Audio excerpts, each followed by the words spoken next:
mbokku Leral.net rawatina ñi seetaan si plateforme Leral TV seen émission politique réponse politique maanaam na lay leer ci wolof mi ngi dalal tey Thierno Bocoum ñu xamee woon ko ci réew mi waaye tamit ñu xam ko léegi ci président mouvement Agir tey jii moom la ñu dalal fas yéene waxtaan ak moom si mbiru politique ak actualité nationale bi asalaamaaleykum Thierno Bocoum Leral TV mi ngi lay nuyu. waaleykum salaam rahmatullah maa ngi leen di nuyu aussi di am mbégte recevoir leen. Thierno Bocoum mouvement Agir boobu ba léegi sos nañ ko est-ce que mën nga ñu defal expliquer ñu ba pare tam defal ñu bilan bi boobu ba léegi yow de façon institutionnelle lan ngeen def ak lu mouvement bi di wër. waaw Agir mooy alliance générationnelle pour les intérêts de la République. soo déggee alliance générationnelle pour les intérêts de la République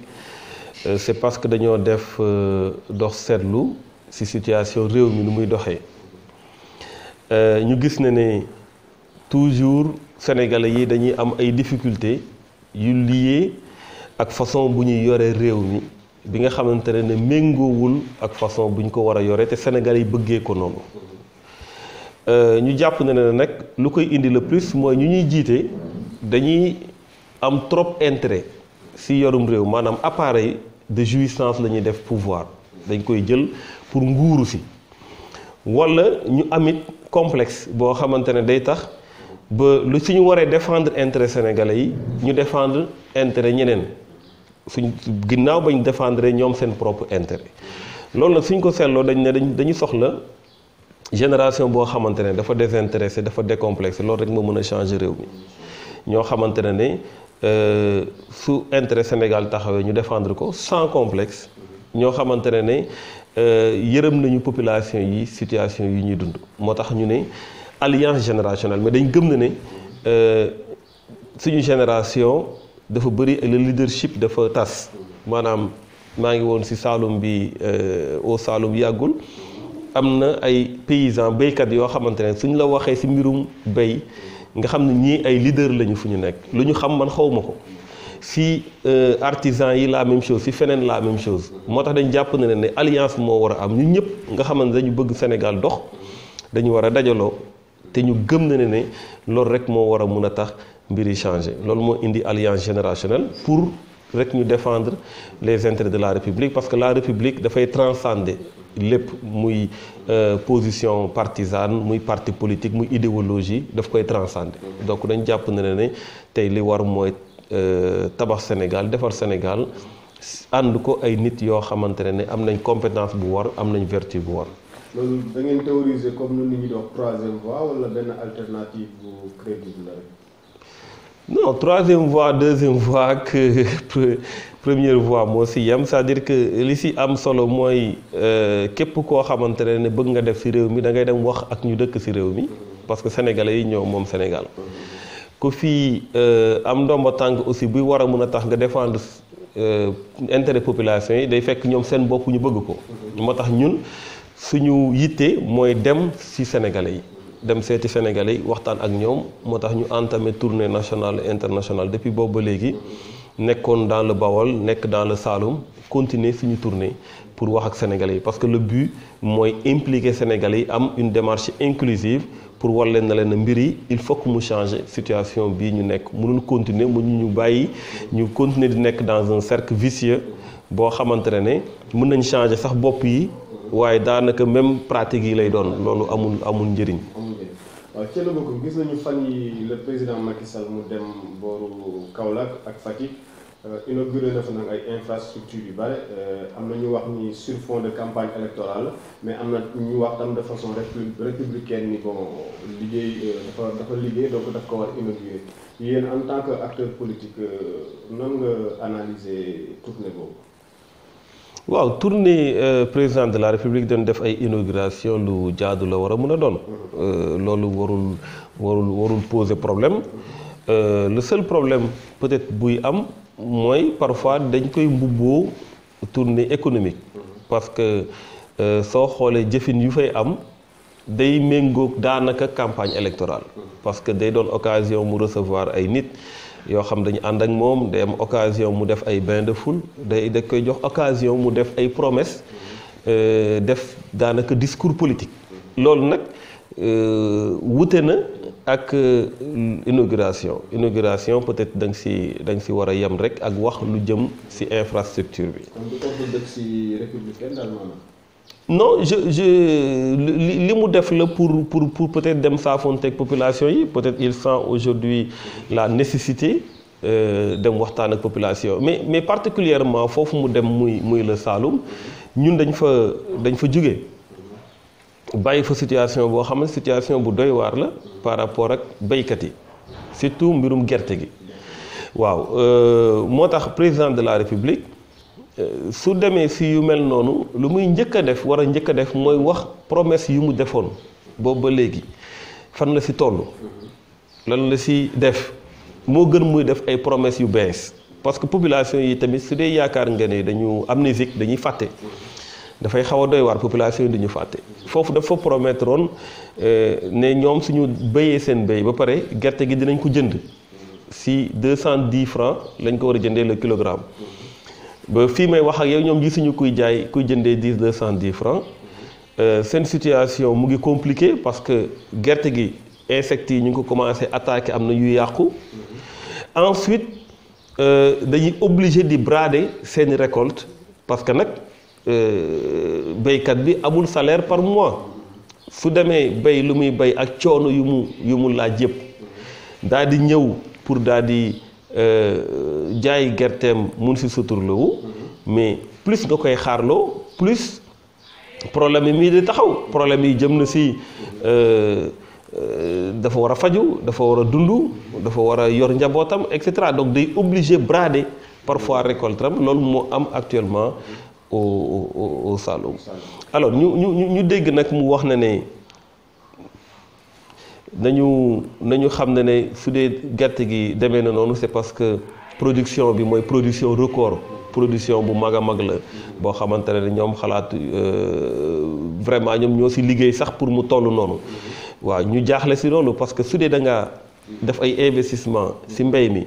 comme ni mu ko waxee dafa moderniser agriculture bi technique de production yi dañ ko yeesal reconstitution capital semencier bi waaw soo defee loolu yëpp war nga mën a attendre pour que récolte yi yokk waaw prévision donc su dee xaar ngay récolte yi yokk normalement waroon nga quand même au minimum nga daal di fexe ba anticiper ci loolu pour que sénégalais yi bés bu récolte bi ñëwee ñu nga mën a teg jumtuwaay yi war a mën a tax très rapidement nga soulager béykat yi à travers jënd bi nga war a jënd seen récolte yi malheureusement defuñu ko actuellement la ñuy soog a nekk di réfléchir si comment faire pour jënd loolu dinañ dem waxtaan ak waa Chine alors que waa Chine ñoom dañuy am seen programme un état organisé doo xaar ba bu mu ne këtt na jonn nga ne ko jëndal ma gerte déedéet ñoom dañu am demande suñ ko satisfaire jeex na nga ne waaw yenn OPS yi dinañ wax ñu gën a yokk seen kii Sonacos dinañ ko investir dinañ ko jox xaalis et cetera yooyu ak yokk point de collecte yi loolu da nga ko waroon xalaat avant mais doo bàyyi ba mu ne këtt na jonn mbir yi metti tar loolu nga soog di réfléchir ci ay solution en attendant loolu di ñëw béykat yi sonn nañ trop te dama wax ak ñoom dama discuter ak ñoom. Absolument. Thierno Bocoum fan yi am na benn débat bu lëmbee woon réew mi maanaam déjà pêcheur Guet Ndar boobu ñu faatoon ci par garde-côte mauritanien ñu toogaat ba yàgg Macky Sall dem fa en tant que président de la République ñu taataan signé ay accords sur le gaz gis nañu le président Idrissa Seck mu génn ci réclamer vraiment pour ñu publier accords yooyu ci au devant au su de tout le monde pour ñëpp xam ci dara. yow lan mooy sa commentaire par rapport à cette question. waaw xam nga accord yu jëm ci mbirum pétrole ak gaz yàgg nañu di demander pour ñu publier ko man dama bokkoon ci réseau parlementaire boo xamante day gérer transparence ressources minérales yi man maa nekkoon porte-parole bi dafa doon loo xamante ne lu war la loi bi moo ko wax dañu war di publier accords yi. Maintenant li am solo du débat bi ci article yeeg yooyu du loolu moo am solo li am solo mooy ressources yi constitution bu bees bi dafa ne sénégalais yi ñoo ko moom les ressources naturelles appartiennent au peuple su dee sénégalais yi nag ñoo ko moom te loi wax na ne ngay publier da nga war a fexe ba lépp loo siy def mu doon lu leer naññ maanaam doonul loo xamante da nga ko war a def ci suuf en catimini wala quoi que ce soit da nga war a def lépp looy war a def da nga ko war a def mu leer naññ commencé wul rek ci dernière question boobu am na par exemple ci accord Total ah bi nga xamante ne ba fii ñuy wax ak yéen avenant wu accord bi kenn publié wu ko ah bien que am na accord yu ñu publié ça il faut le dire il y a beaucoup d'accords qui ont été publiés mais le problème nekkul foofu dama koy faral di wax ma ne problème bi fu mu nekk c'est au niveau des contrats ci boppam c'est des contrats léonins ay contrats la yoo xamante ne Sénégal gi ci gis boppam intérêt Sénégal kenn défendre ko ci loolu mooy le problème. doguma la est-ce que rejoindre lu Mamadou Lamine Diallo tekki mu joxe benn exemple ci Ghana mu ni foofu avant ñuy ratifier accord yi sax à l'Assemblée dañ koy yóbbu Assemblée nationale ñu xool ko saytu ko ba mbiri leer président bi soog a signé est-ce que loolu tamit du volonté de transparence du noonu la waroon demee. waaw mais loolu xam nga loolu yëpp dañ ko war a tënk ci loi mais il a parfaitement raison transparence totale la war a am ak aussi démarche inclusive. C'est vrai qu'il y a des aspects techniques yoo xamante ne ñëpp mënuñu ko xam mais li am solo mooy nit ñi xam ne ressources la yu population yu moom même si dee am na ay aspects techniques dans les négociations ñu faram fàcce ko ni mu dugg ci bopp nit ñi mën a apprécier exactement lan lañ ci war a def ak lu ñu ci warta def mais li ma wax mooy contrat yi ci boppam ay contrat la yu méngoowul encore une fois ak intérêt Sénégal malheureusement loolu mooy lu am moom laa wax na ne c'est des contrats léonins maintenant un contrat léonin même publié demeure un contrat léonin c'est-à-dire que publication bi juste mbirum transparence la voilà pour leeral et cetera mais soo leeralee te li nga leeral du suñu intérêt dañuy préférer mu doon suñu intérêt donc problème bi foofu la nekk soo jël lu mel ni pétrole le code pétrolier bu régir contrat yi ñuy def actuellement di ko signer code ba depuis 98 la yàgg na boobu sax découverte yi demeewul noonu donc waroon nañu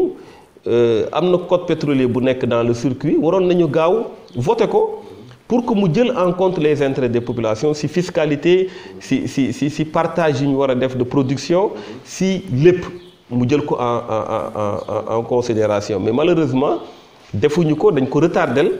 mais ñuy continuer di signer ay contrat loolu lu muy tekki mooy jour bu ñu suñu yéexalee mbir mi ba voté ko dootul amati njëriñ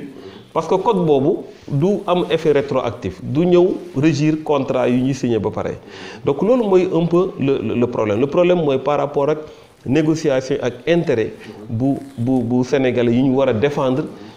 au niveau des contrats yu ñu nekk di signé. gis nañ Ousmane Sonko mu génne benn livre bi ci critiquer affaire Petro-Tim ak nu ñu gérer vraiment gaz bi ak pétrole bi gis nañ fi tamit contrat Total bi nu mu lëmbee woon réew bi ak Thierno Alassane Sall est-ce que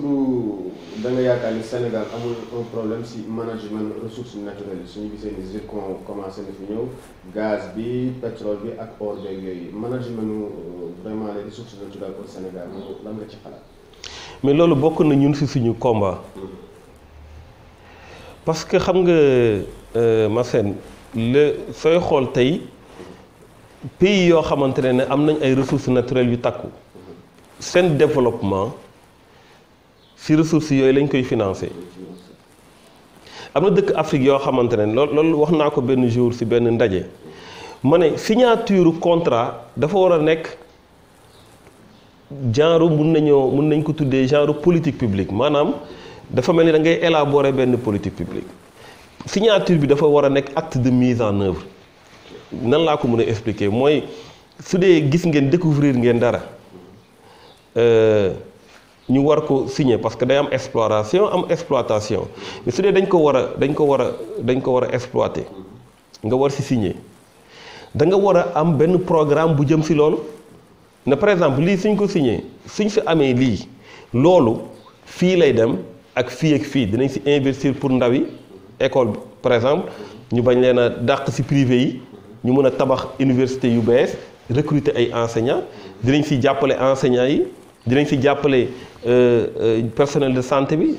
bi dinañ ko gën a defar et cetera loolu la ñuy def pays yu ñu respecté yu bëri seen ressources yi koppar bu ñu ci am ci la ñuy investir pour seen développement ñun nag daanaka dañuy ñëw rek signer mënuñu la wax tey ñoom na la ban politique lañ ci am ñoom pour suñu signer ba xaalis ba ñëw ñu am fenn foo xamante ne dafa lañ koy orienté wala amul. donc d'habitude le plus souvent lu ñu def mooy signer rek ah signer ba nag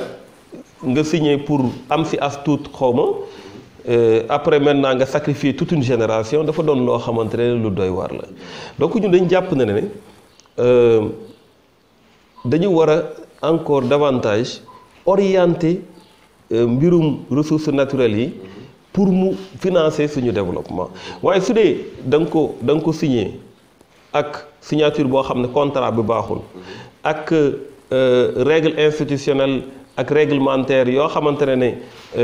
du méngoowul ak suñuy intérêt wala sax doo ko mettre en œuvre par exemple le code minier dafay permettre 0,5% ci chiffre d'affaires yu mii nii ñu jox ko collectivité bu mu nekk pour ñu renforcer leen jox leen ko xaalis mais loolu ba tey ce n'est pas effectif. Exactement dañu waroon jël ay koppar jox ko collectivité bu nekk foofu pour ñu investir ko ñoom seen développement mu ngi ci code des mines bi mais tey mettre duñ ko en œuvre parce que liñ ko waroon décret yi ñu waroon jël pour que loolu mu sotti jëluñu ko dafa mel ni daal ñun dañu am ay ressources te xamuñu ressource lu muy jëriñ dafa mel ni daal ñun dañuy ñëw rek pour ñeneen ñi la ñuy découvrir fii lu ñu fi découvrir rek dañuy signer jox ñeneen ñu yóbbu tey lu mel ni zircon mais ñun ñooy 3e producteur mondial après l'Australie et l'Afrique du Sud ñun la te zircon lu ñu si mën a def dafa bëri. ñu koy dàkkantale sax diamant 2e diamant. après diamant moom la si lu précieux.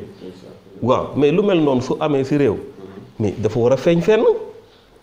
mais c'est parce que tout simplement nu ñuy signer contrat yi ak nu ñuy doxalee moo tax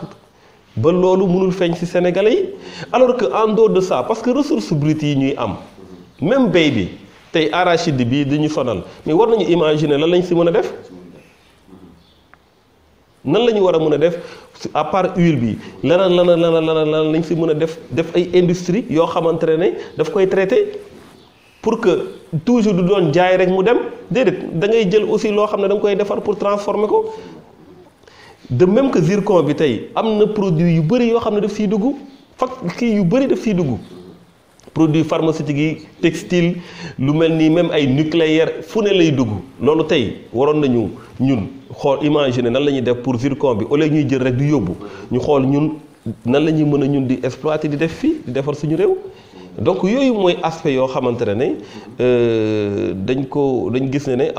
amul benn volonté politique pour que suñuy ressources ñu mën ko investir ci suñu développement. waaw loolu nag su amul lu muy indi mooy soo bëggee tabax walla nga bëgg a fay ay nit walla nga bëgg a def dara da ngay dem lebi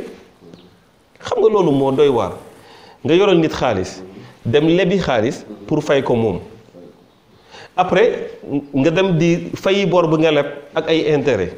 wala nga bëgg a investir ci dara nga dem lebi ba pare ñooñu jox la ay entreprise yu la defaral jël seen bénéfice yóbbu yow nga topp ci ginnaaw bor ba di fay ak ay intérêt. ñooy gis sax ni institution. ça pose problème si ñoo ngi doon artu Sénégal ci maanaam leb bu xaw a bare bi mooy même c'est la même chose. xam nga leb ci réew dafa doon lu jaadu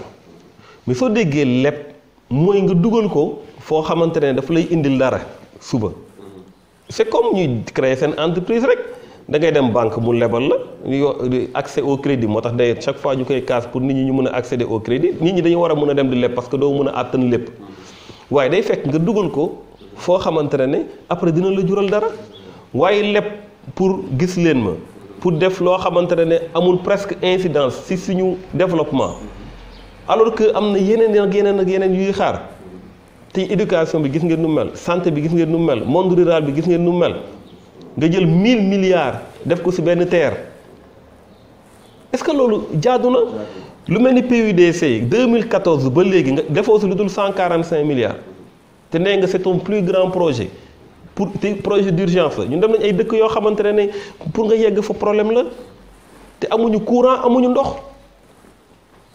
kon pourquoi mais ñun dañ leen war a boole Sénégalais yi. kon pourquoi ñu koy valoriser noonu parce que soo gisee day mel ne kon da nga bëgg wax ni slogan kese la parce que dañuy wax couverture maladie universelle dañuy wax PUDC dañuy wax ay yeneen Promoville kon ñoom da nga bëgg wax ni si slogan rek la yem dans l'effectivité kon loolu amul lu ñuy wax ni ci kaw. mais man dama wax ak benn ay béykat ñu ne ma su dee président Macky Sall dafa foog na ne bourse yu ñuy jox daf ñuy siy jënd daf ñuy jënd day fay juum. ñun lu ñu gënal mooy mu fexe ba suñu mbay mi dox parce que jëruñu leen dara la plupart soo lañ joxee mbir mi dañ koy fayee bor toog parce que coono yi dafa bëri. par contre nit nga fekk si lu muy liggéey nga jàppale ko ba mun si suturul boppam mu bañ a tàllal loxo mu am doom dugal ko école jàng ba réussir am diplôme nga fexe ba doomam boobu liggéey mais loolu moo ëpp moo gën fuuf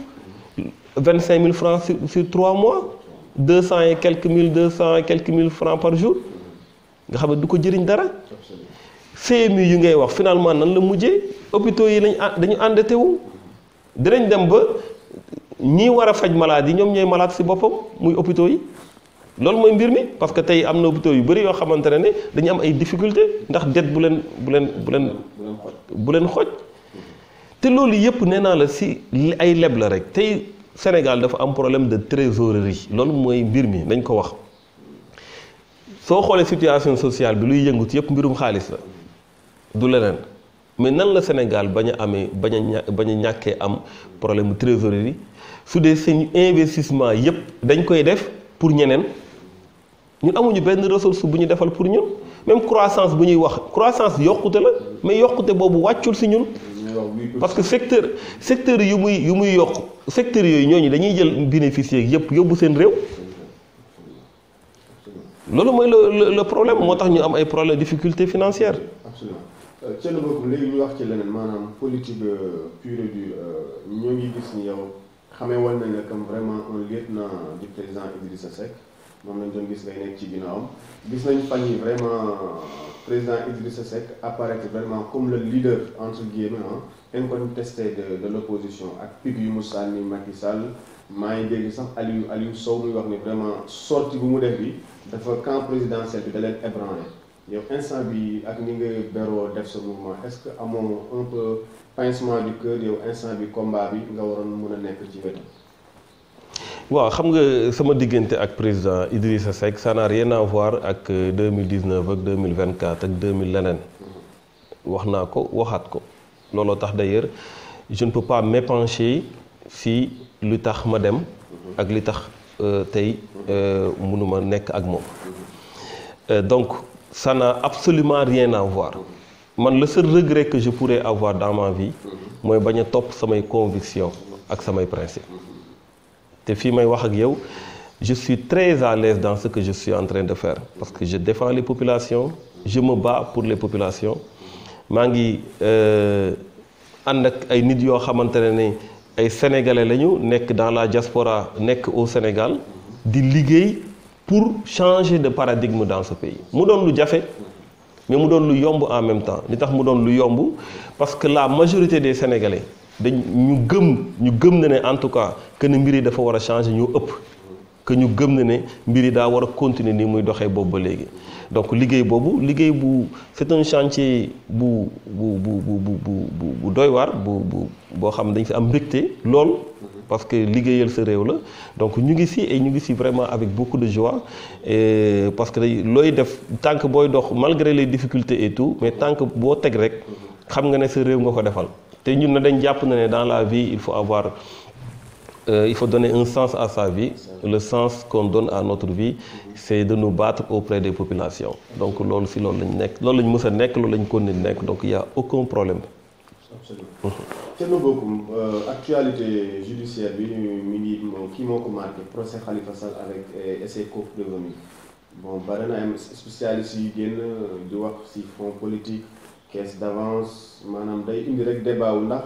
lu ñuy toppee Khalifa Sall est-ce que ça fondé yow en tant que vraiment acteur politique nan nga commenter procès bi dem. non xam nga man sama position si loolu du changer dama jàpp ne c'est un procès politique et que tey suñu nekkee bay mën a wax procès ba mu am ay juge ak magistrat am ay avocat de la défense ak partie civile ak yooyu ak avocat de l'État. C'est parce que dafa am processus bu tax ñu yegg ci foofu processus boobu yëpp nag c'est politique man loolu moo ma amoon solo parce que dama jàpp na ne Khalifa Sall d'abord wax naa ko maire la ensuite ñu def ko député en tant que député dafa am immunité parlementaire boo xamante ne yoon moo ko jox ba mu nekkee député reconnaître duñ ko boobu immunité parlementaire au nom de quoi ñu war a jalgati yoon pour def ñoom lu leen neex rien que pour mu bañ a génn parce que lu doon yoon mooy bañ ko falee député rek lañ ko waroon génne ci saa si parce que day sol yére bi maintenant am nañ ñoom possibilité simmi yére bi en introduisant une demande de levée de son immunité parlementaire loolu mooy yoon bi su ko defee boobu ñu def seen commission ad hoc 12 membres def seen rapport jébbal assemblée voté xool ndax dañ koy lever wala duñ ko lever ñu continuer seen procédure mais defuñu loolu dañoo bàyyi përëx affaire yi ba nga xam ne jugement moo des ñu soog a ne léegi dañuy lever immunité te même bañ koy lever ba ñu waxee dañ koy lever même boobu dañ ko war a bàyyiwaat encore parce que dañ ko waroon déglu loolu loi bi wax Khalifa Sall dañ ko waroon déglu te député yi waruñoo dem ay rëbës naan dañ koy déglu dañ ko war a déglu biir assemblée nationale. Il y a quand même l'esprit du principe de la séparation des pouvoirs qu'il faut respecter. ji nga assemblée nationale président de la république mënu fa dugg du fa dugg mosoo gis président de la république dugg biir assemblée nationale du fa dugg donc assemblée nationale warul xalaat sax di génn naan dafay déglu nit feneen député moom si boppam député bu bokk assemblée nationale mu ne day dem biir prison di ko déglu loolu di yoon donc normalement de loolu loi bi wax dañ ko war a déglu donc dañu jalgati sur toute la ligne donc loolu mooy loo xamante ne du lenn lu dul une volonté manifeste du président de la République d'enterrer un adversaire politique loolu kay c'est clair wax nañ ko depuis le début te loolu lañ gis moo xamante ne moom moo ñu indi situation bi ñu toll moo tax tey ñu mën a wax procès maintenant y a le principe du contradictoire ku ne day joxe point de vue et cetera mais lu sumb mbir mi ba indi ko fii c'est totalement politique te président Macky Sall ñaata yoon la jot ay rapport voilà. waaw daf si te conc xam nga tey soo gisee ñëpp déggoo nañ déclaration bu mu doon wax ne OFNAC bii ma créé pour ñun la waaye créé bi pour ñu fi nekkoon la xam nga loolu ñëpp ñu bari déggoon nañ ko OFNAC kañ la gëj a def rapport jébbal publier ko mais loi bi ñu ñoo ko voté loi bi dafa ne OFNAC mun na def rapport par tous les moyens war na ko mën a publier du moins loolu la Nafi Ngom Keïta defoon ça veut dire quoi ça veut dire que tey soo jëlee Cour des comptes soo nga jël IGE jël OFNAC jël yu mu wax yépp ne mooy indi gouvernance sobre et vertueuse xawma ak transparence ak yooyu yëpp soo leen jëlee benn tiroir la ñuy verser mooy tiroiram. Ah, loolu c'est inquiétant. mais c'est ça léegi nag suñ ko verser ci tiroiram moom mooy def le tri moom mooy trier. mais loolu est-ce que le fait que régime bi c'est trop présidentiel est-ce que doole bu ñu jox loolu tamit yéen tamit xam naa war ngeen ci jéem ci carrière politique bi ay réformes est-ce que du loolu est-ce que du régime bi moo trop présidentiel ba président bi mu def yooyu. waaw xam nga ay réformes moom nekkoon na mbëbët bu ñëpp amoon sooy xool élection 2012 yi ñëpp ñu nekkoon candidat dañu engagé wu woon ci ay réformes. ñëpp ñu ngi fàttaliku assises nationales yi ak yeneen le président Macky Sall sa sooy xool dafa dem signer assises nationales yi parce que jàppoon na ne sénégalais yi benn moment réforme dafa leen amal solo ñu réformer pas ñu ñëw rek fal nit mais lan la ci def defu ci dara assises nationales yi moom teg na ko fële soo waxee mu ne ay réserve waaw su dee da ngaa am ay réserve ci dara mais li nga amul réserve appliqué ko li nga am réserve ñu waaye yow ñu jël yépp teg ko ci suuf ne damaa am ay réserve daal di defaat beneen mbir boo xam ne suñuy koppar daf si dugg ñooñu def liggéey bu taaru ñu ñëw jébbal la ko nga jël lu la si neex appliquer ko. Effectivement il doit y avoir des réformes pour ñu xool nu ñuy mën a teg des mécanismes de contre-pouvoir parce que président de la République warul nag war a mën a def lu ko neex war a mën a tëj ku ko neex jàpp ku ko neex génn dossier bu ko neex denc dossier bu ko neex loolu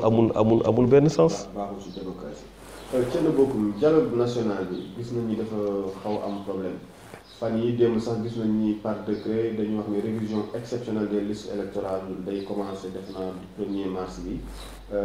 yéen par rapport ak problème carte yu fi amoon organisation élection yi fichier électoral bi yow lan mooy sa position si mbir moom. waaw xam nga loolu wax naa ko dama wax ne man dama jàpp ne dialogue moom jarul muy am président de la République su respecté kàddu démbam rek mbir yi lépp dox parce que xeex yi ñuy xeex yëpp moom daf ko xeex ak doole personnalité indépendante pour mu jiite élection au Sénégal moom bokk na si ñu ko xeexoon ba ñëpp ràññee ko xalaatoon nañ ne su toogee duñ mës a toog di waxu ay transparence des élections donc loolu mooy mbir mi kenn waru woon xalaat ci àdduna ñu ne Sénégal ñu ngi téye ay carte électeur nit pour ñu bañ a voter loolu kenn xalaatu ko woon ci àdduna gis nañ ko ak moom donc dafa doy waar peut-être façon bu mu jàppee ne noonu la war a maintenir les acquis démocratiques au contraire daf koy fouler aux pieds te dañ jàpp ne Sénégal bokk na ci richesse mi xam nga ñu ngi wax pétrole ak gaz bu ñu découvrir ñu ngi wax or zircon phosphate et cetera mais richesse Sénégal bokk na ci yu gën a rëy muy démocratie parce que jàmm ci la lépp xaj waa richesse boobu nag su dee dañ la ko jox mu doon combat wu ay génération ba mu yegg ci sa loxo da nga ko war a téye da nga ko war a sauvegarder même su dee defoo dara su doon tey jii président Macky Sall deful dara mais mu maintenir ak yooyu rek dara la waaye su dee da ngay indi fitna parce que élection am na noo koy doxalee day indi fitna baaxul ci réew da nga war a doxal lu jaar yoon loo xamante ne moom la Sénégalais yi bëgg moom la Sénégalais yi xeex boobu ba léegi mais soo su bëgg a dellu ci waat day indi problème donc je pense que situation bi lu ñuy ñaan le président Macky Sall mooy mu xam ne tôt ou tard dafay dem et que dafa war a bàyyi réew mi situation boo xamante ne waa réew mi noonu lañ ko bëggee noonu lañ ko xeexee ba mu toll fi su si mënul yokk parce que lu ñu bëggoon mooy mu yokk si lu gën mais su si mënul yokk au moins mu bàyyee ñu nee nañ gumba soo ko saraxul bàyyi ko yalwaanam. Thierno Bocoum gis nañu temps yi front social bi vraiment c'est en ébullition yaa ngi doon wax léegi santé bi enseignants yi ñëpp ngi génn di dox di ñaxtu di kaas am nañu wax comme le ministre directeur de cabinet de la présidence de la République monsieur Oumar Youm mu ni enseignants yi ngeen def mel na chantage la ñuy def yow front social bi nu mu jëkkati woon noonu à quelques mois des élections nan nga ko appréhender. waaw xam nga loolu daanaka xaw naa ci tontu sànq pour wax ne problème de trésorerie moo am ci réew mi mais xam nga. ñoo ngi wax eurobond yi xaalis bu dugg. waaw Amadou Ba dem ni am na xaalis bu dugg. waaw nan la problème de trésorerie. non mais xaalis bu dugg bi lan la ay leb yu dul jeex la rek xaalis bu dugg yëpp ay leb yu dul jeex la leb yoo xamante ne da nga koy fay même si da ngay am différé de paiement da ngay fay. avec des intérêts donc loolu mooy dëgg bi mais surtout lu gën a am mooy problème de hiérarchisation des priorités et de transparence du budget parce que tey ku mu mënti doon soo leen defee acte de respect des engagements d'abord gouvernement su jëlee engagement na ko respecté moo tax soo balaa ngay wax ne nit ñi dañuy def chantage ak yooyu day fekk yow nga doon kuy respecté sa kàddu yow respecté woo sa kàddu ba pare bëgg a jiiñ ñeneen ñi dañuy def chantage xam nga loolu tamit rafetul beneen bi mooy problème de transparence du budget dafa am li ma bëgg a wax foofu mooy tey su enseignants yi ne ñun lii lañ bëgg a def ñu ne déedéet loolu ñun àttanuñ ko ñu ne àttanu leen ko ñu xëy la lendemain gis ñu def terre wala ñu def leneen ak leneen wala jël alal bu bëri def ko ci yeneen yoo xam ne amul njëriñ mais c'est normal que ñu ne mais yéen balaa ngeen di def lii pourquoi yéen jiitul leen ci lii et cetera problème boobu dafa am boo xamante ne tey moo tax ñu bëri mënuñu comprendre pourquoi gouvernement di def loolu beneen bi mooy hiérarchisation des priorités bi am na priorité yoo xamante ne moo war a jiitu. jàpp nga ni terre bi du priorité même par rapport ak. non terre non gestion bi par rapport aux générations futures. waaw xam nga encore une fois def moom. def toujours am na lu muy apporter def la ngay banc amu fi woon nga teg fi benn banc nit ñi mën fi toog. mais problème bi nekkewul foofu. ay AIBD mu def côté bu ñu koy def kenn xalaatu woon ni mën na apporter yenn mbir yi mais su ñëwee ñu gis ni loolu c'était un projet vraiment avant-gardiste. c'est différent c'est différent li ma bëgg wax foofu mooy le terre dafa cher trop. dafa cher trop alors que am na ñoo xamante ne amuñu le minimum te distance bi dafa ndaw arrêt yi bëri loolu c'est vrai que. loo mënti def ci dëkk baax na parce que def la loolu laa la wax maanaam la def moom baax na waaye problème gouvernance du problème mu def problème mu hiérarchisation des priorités la yor nga koppar lan nga war a njëkk a def ndax ñu ñàkk ndox ñàkk courant ñooñu nga war a njëkk a war a dem secourir wala da nga war a def terre ndax santé bi ñoo xamante ne dañuy jël seen. ñun dem nañ village boo xamante ne su dara amee dañuy jël seen jigéen yi def leen ci saret pour ñu dem wuusi ni ay kilomètres ak ay kilomètres ñooñu te du laaj dara kii de santé boo leen kii loolu du xaalis bu bëri personnel boo ci def loolu war nga ko mën ndax loolu moo gën a gaaw a def walla nga def terre bi donc loolu c'est une question de hiérarchisation des priorités du question de def c'est-à-dire soo defee terre baax na. mais est-ce que terre amul leneen lu ko jiitu woon ñun dañu jàpp ne am na leneen lu ko jiitu woon am na yeneen priorité dans ce pays parce que am na sénégalais yoo xamante ñu ngi nekk si ay difficultés yi nga masen dama koy faral di waxte je le répète tout le temps baromètre bu gën a gaaw mooy sénégalais yii di traversé géej wala di dem Libye ñu leen di jaay wala di dem si côte Mauritanie ni ñu leen di tiire fetal ñu si bëri di ay ndaw loolu baromètre la loolu lu muy tekki ñi nga ndakaaru bii su tabaski jotee da ngay gis ñëpp génn dem seeni dëkk fii ku ne fi nga dëkk dara gënalu la ko mais soo fa jugee ba dem ba ñu naan yow da ngay xaru ji rek c'est parce que da nga dem wuti loo lekki amoo le choix waaw nan la ñu war a mën a def ba ñooñu mën a am le choix loolu c'est un chantier état bi dafa war a réfléchir ci loolu nit ñi war a mën a am liggéey nit ñi war a dans leur environnement ñu war a mën a am environnement bu war a mën a tax ñu mën fa investir mën fa toog mu mën a jur dara ñu mën a fixer les populations fu ñu nekk mais loolu yëpp ay projet la yoo xamante ne nit ñi war nañ ko def du ay PUDC rek nga koy mën a boo xam ne 145 milliards nga ci def voilà donc loolu mooy priorité yi 1000 milliards dafa bëri sëñ bi dafa bëri mën na lijjanti lu bëri mën na régler lu bëri nañu yërëm askan bi seeni difficulté parce que ñun dañuy dem tout le temps ci askan bi nee naa la Saloum bii ma jógee ñi ma waxal ak liñ ma wax situation yi ñuy dund mais loolu rek déjà war na attirer attention président de la République donc loolu mooy mbir mi surtout que nag su dee mbir mi dañ la ko daanaka orientation buñ la jox la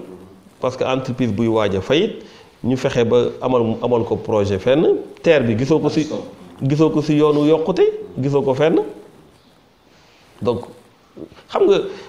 tubaab bi dañuy yàgg di ñu imposer ay mbir xam nga arachide bi ñoom ñoo ñu ko imposer woon par rapport ak ñoom seeni bëgg-bëgg dem nañ ba léegi mu doon loo xam ne mooy doxal économie bi mooy nit ñi ci lañuy suturloo de la même manière temps moderne yi dañuy imposer ay mbir li mel ni terre bi c'est la même chose parce que il faut nga dem suqal sauver benn emploi ay emploi sauver benn entreprise kooku mu ci boppam mooy ñëw defar terre ba après yóbbu ay bénéfice am affaire suqaliwaat boppam voilà loolu la ñu war a éviter loolu la ñu wax ne loolu la ñu war a changer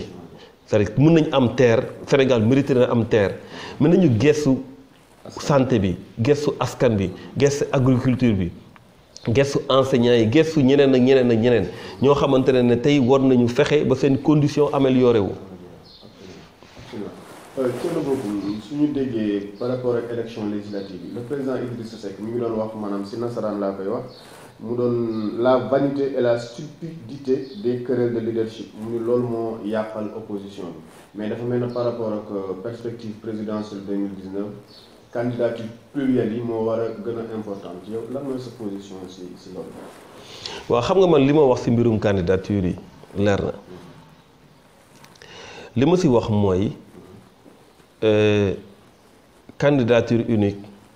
candidature yu bëri après ñu dajaloo et cetera pour xool opposition bi nan la siy génnee ñun du loolu moo ñu ñor ñu lu ñu ñor mooy nan la si population yi di génnee loolu moo ñu ñor maanaam il faut que nit ñi ñu accordé wu si ay programme si ay orientation si ay contre-pouvoir ay changement profond changement de paradigme ba pare ñuy soog a mën a ànd mais ça ne sert à rien comme lu ñu def ak président Macky Sall ñëpp dajaloo deuxième tour ñu fal ko mu ñëw def pire que Wade léegi est-ce que war nañu dugalaat situation bu mel noonu ci population yi est-ce que war nañu tey créer situation yuy tax ñuy mën a retrouver wu ci même chose ça ne nous intéresse pas ñun lu ñu jàpp mooy nit ñi dañu war a teg ci waxtaan ci ay programme nan la ñuy def pour changer de paradigme nan la ñuy def pour façon bii ñuy yor réew mi ñu changer ko ba population yi gis seen bopp. Est-ce que c'est pas trop théorique lu gën a important mooy maanaam peut-être daaneel Macky Sall je peux dire question ay paradigme la changer lu baax mais est-ce que tamit loolu c'est le temps d'évaluer les paradigmes est-ce que du action bi comme agir folli Macky Sall moo gën a teew même su dee ay candidats fii leen mais xam nga loolu laa lay wax ñun on évite d'avoir des batailles de personnes Macky Sall dañ jàpp na ne su dee dañ ko war a folli ay nu muy defee moo tax ñu ne dañ koy folli c'est-à-dire que c'est le système bu mu àndal équipe bu mu àndal façon bu muy defee façon boobu lañ jàpp na ne warul continuer ci réew mi mais façon boobu mën na fi jóge keneen continuer ko waaw façon boobu ñun la ñuy xeex c'est-à-dire que tey suñ demee ba mën a wax na ne Macky Sall waratul continuer di yor réew mi c'est parce que dañ jàpp na ne façon bu muy defee bu muy doxalee réew mi méngoowul ak lu ñu war a yore réew mi donc le problème ce n'est pas de dire comme li ñu waxoon tout le monde sauf Wade loolu la ñu fi waxoon tout le monde sauf Wade xoolal lu ñu indi suba si mais population yi war nañ mën a toogaat 5 ans encore wala yeneen mandat encore di xaar ñu jublu seeni problème ku ñëw rek nguuru dem sa yoon ku ñëw rek nguuru dem sa yoon ba kañ non moo tax ñun dañ jàpp ne changement de paradigme dafa war a am si loolu la ñu nekk di liggéey moo tax ñuy wax ak sénégalais yi di waxtaan ak sénégalais yi di dem un peu partout pour que nguur bu fi ñëw incha allah mu doon loo xamante ne day méngoo ak attente population yi jafe na nag parce que tey nu président Macky Sall doxalee wax naa ko waxaat ko muy gën a taaru utiliser na ko wax yu gën a rafet utiliser na ko donc tey mënoo wax ci terrain bi lu fi Macky waxul ba pare donc pour nit ñi gëm la sax day doon problème parce que day naan politiciens yi moom toujours dañuy ñëw wax daal di dem mais damay faral di wax ne soo faralee sa équipe ñu mën a la 2-0 ba 89e minute mu def 1 minute mën ngaa décourager su la neexee dem sa yoon parce que 1 minute dina jafe ñu keneen ka gagné wala yow nga gagné mais réew kenn du fi décourager luñ la nax luñ la bett lu ndox tuuru demal nga rootiwaat parce que réew mi suñuy doom fii lañ nekk ñun fii la ñuy suul incha allah donc bii réew mi la ñu amuñu beneen réew lu nit ñi mën a mel ci melokaan di naxaate ak yooyu bu nit ñi découragé parce que fu ndox doon taa ba léegi soo fa demee fekk fa ay tepp te ñun nag Sénégal ay valeurs la ñu hérité de nos parents nos guides religieux loolu la ñu xam loolu mooy lu normal donc na Sénégalais yi continuer di xeex pour seen réew nañu continuer exiger qu'il y ait des changements suñ ko bëggee dina am incha allah. Dernière question, Thierno Bocoum am nga ay ambition présidentielle gis nañ mouvement Agir peut-être mën na doon tremplin pour leneen gis nañ fi yeneen jeunes yu def ay mouvement est-ce que am nga ay ambition bëgg ëllëg incha allah nekk président de la République même su dul 2019. waaw xam nga su dee da ngaa bëgg ay changement am da ngay toog fu ñuy changer donc ñun on n'exclut rien du tout bien au contraire on travaille tous les jours pour ñu mën a toog fu changement bu di amee avec une équipe de compétences ñoo xamante ne xam nañ lu ñu def waaye aussi am nañu vertu loolu lu ñu ñor la mais lu si mënti am suñu yeggee si càppaandaw ko dinañ ko wax ñëpp dégguñu mais li ma leen mën a wax mooy ñun defuñu suñu mouvement pour après def nii def na lee ànd ak après finalement nga dem négocier non c'est pas ça l'ambition su doon loolu rek la kon coono bii ñu nekk duñ ko am jaru ko da ngay dem rek nga tafu ci pouvoir bi ñu jox la dara nga jàpp sa njàmbur non ñun suñu objectif mooy qu'il y ait des changements profonds avec les populations pas question de messie yow yaa fi mën yaa fi dàq déedéet avec les populations si loolu la ñuy liggéey tous les jours. xanaa loolu mooy mot de la fin bi mais émission bi jeex na Thierno Bocoum xanaa ñu bàyyi la nga def sa mot de la fin. waaw maa ngi lay gërëm bu baax di aussi nuyu équipe bu leeral leeral.net yëpp di leen gërëm ci invitation bi di nuyu ñu ñuy seetaan aussi. voilà mbokk leeral.net ak ñuy seetaan plateforme Leral TV loolu moo doon seen émission réponse politique maanaam na lay leer ci wolof si suñu waxee noonu émission bi suñuy invité moo doon Thierno Bocoum président Agir ñoo ngi leen di jaajëfal di leen jox daje ba beneen yoon Thierno Bocoum Leral.net mu ngi lay jaajëfal. jërëjëf merci.